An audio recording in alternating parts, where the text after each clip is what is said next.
हे ब्राह्मण पुत्रों, तुम लोग बिना अनुमति के भीतर कैसे जा रहे हो? द्वारपाल, हम आचार्य बंदी को ढूंढ रहे हैं। मैं उन्हें शास्त्रार्थ के लिए चुनौती देने आया हूं। ब्राह्मण पुत्रों, तुम दोनों अभी बालक हो।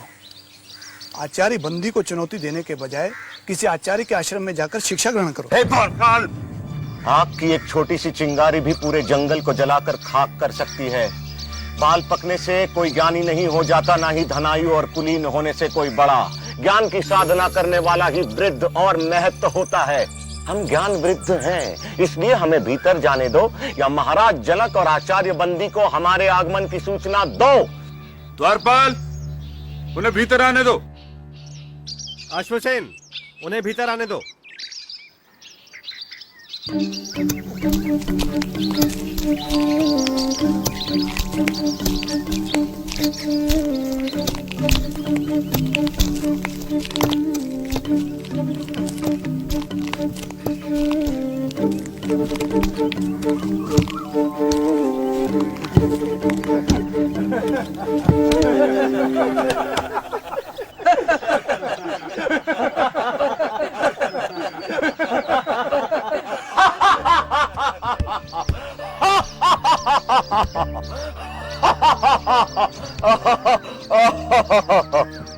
ब्राह्मण देवता, आप सभा को देखकर इस तरह क्यों हंस रहे हैं?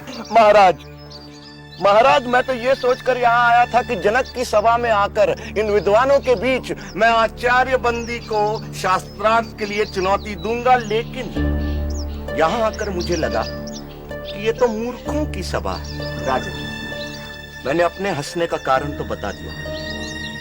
अब आप अपने मूर्ख विद्वानों से पूछे कि वे किस पर हंसे, मुझ पर या उस कुम्हार पर जिसने मुझे बनाया? पूछो किस पर हंसे ये सब।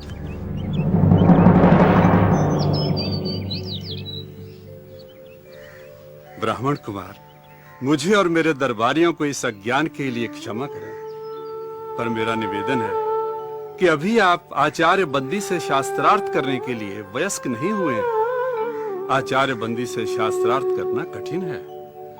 उनसे शास्त्रार्थ में हारने वाले को जल समाधि लेनी पड़ती है।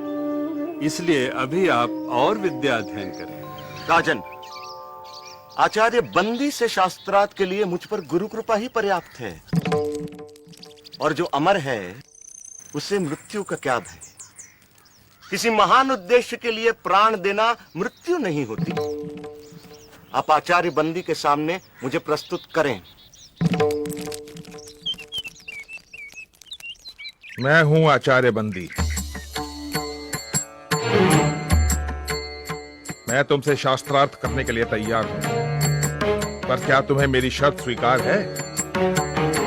एक ही बात बार बार कहे आप हमें भयभीत करने की नाकाम कोशिश क्यों कर रहे हैं? चाहो तो तुम दोनों एक साथ मेरे साथ शास्त्रार्थ कर सकते हो। मैं एक हूं और एक ही आपसे शास्त्रार्थ करूंगा।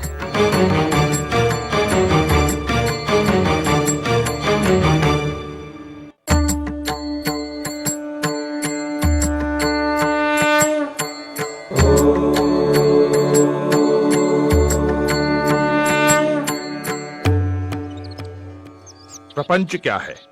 जो कुछ दिखाई देता है, जो कुछ, वह प्रपंच है। जो दिखाई देता है का तात्पर्य क्या है? जो दृष्टिगोचर है, मन और इंद्रियों का विषय है, जिसे मैं स्वयं जानता हूं, वही दृश्य है। जो दृष्टा है उसे कौन जानता है? स्वयं को कौन देखता है? उस स्वयं, उस आत्म को देखने के लिए किसी की सहायता की जरूरत नहीं पड़ती। जैसे सूर्य को प्रकाश के लिए दिए की जरूरत नहीं पड़ती, वह स्वयं प्रकाशमान है। यह संसार कहां से और कैसे आया? यह सृष्टि उससे और सिर्फ उससे आई। वह कौन है? वह ब्रह्म है, वह ईश्वर है। वही अपनी माया से इस संसार को रचता है। वह ही रचनाकार, पालक और इस जगत का संहारक है। ब्रह्म इस संसार की रचना, पालन और संहार कैसे करता है। जिस प्रकार मकड़ी अपने जाल की रचना करती है, उसी में विचरण करती है और फिर उसी को निगल जाती है, उसी प्रकार ईश्वर संसार की रचना, पालन और संहार करता है। जीव क्या है? जीव आत्मा है। वह निर्विकार स्वयं है, परंतु अविद्या के प्रभाव में आकर वह स्वयं को मन और शरीर समझ बैठता है। इसीलिए वह इस संसार का अनुभव करता है। अविद्या क्या है? अनात्मा को आत्मा समझना, निर्विकार को विकार युक्त समझना और इस संसार को ही सच समझना अविद्या है। तो विद्या क्या है? आत्म का ज्ञान विद्या है। सा विद्या या विमुक्त है, वह जो हमें सारे दुखों, पीड़ाओं, बंधनों, अज्ञान, प्रतियोगिताओं, भ्रम और भ्रामक कल्पनाओं से मुक्ति दिलाए, वह विद्या है।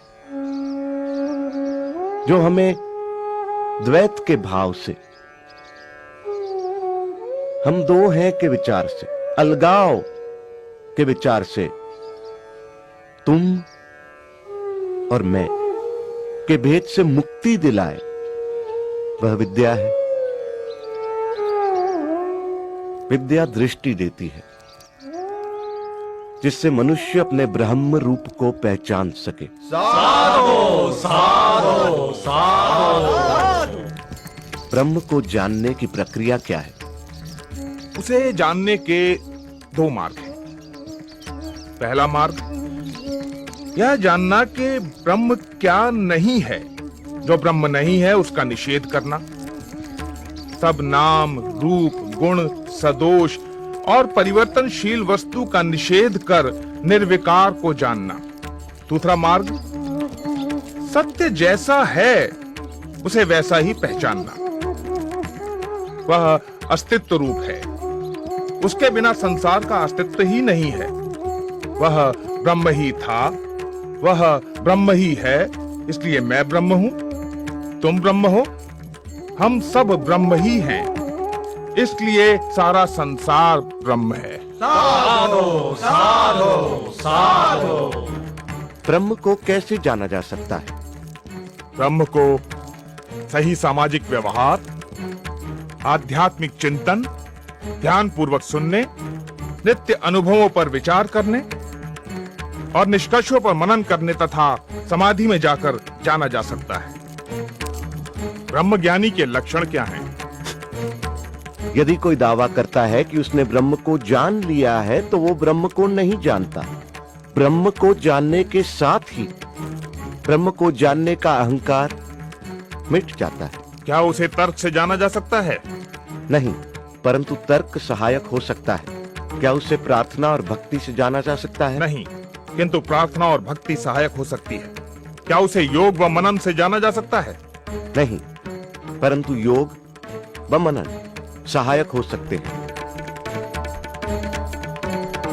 शास्त्रार्थ का अंत होता दिखाई नहीं दे रहा था। दोनों एक दूसरे पर भारी पड़ रहे थे कि अचानक बंदी निरुत्तर हो गए। आचार्य, उत्तर दें। आचार्य, उत्तर दें। अष्टावक्र की जय। अष्टावक्र की जय।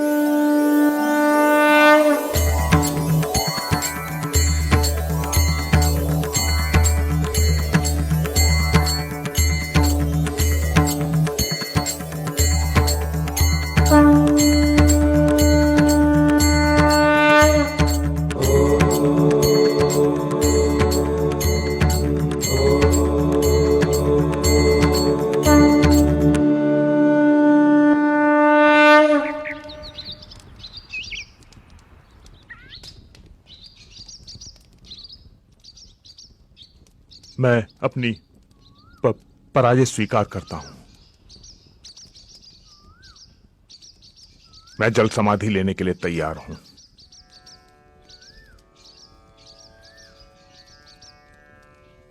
मैं आपको जल समाधि देने नहीं आया हूं आचार्य बंदी। याद होगा आप सबको कि आचार्य बंदी के अभिमान के कारण और इस प्रथा के कारण कितने निर्दोष विद्वानों की जान गई। आचार्य बंदी, याद करें आचार्य काहोड को। मैं उसी आचार्य काहोड का पुत्र हूं।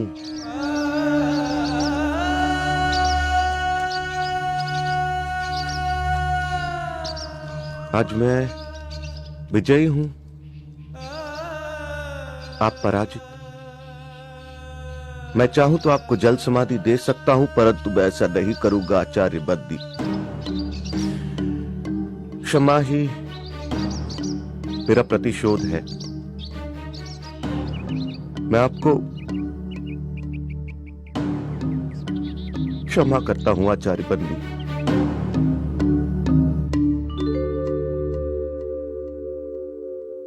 प्राण लेने से भी बड़ा दंड तुमने मुझे दिया बाल ज्ञानी।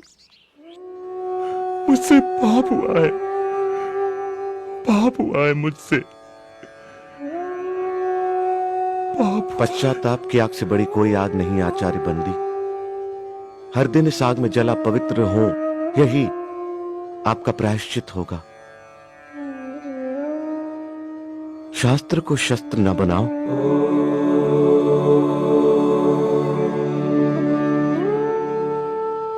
महाराज, शास्त्र जीवन का विकास करते हैं, शस्त्र जीवन का विनाश। जितना पुराना है हिमालय, जितनी पुरानी है गंगा, उतना ही पुराना है ये सत्य। हिंसा से कभी किसी ने किसी को नहीं जीता।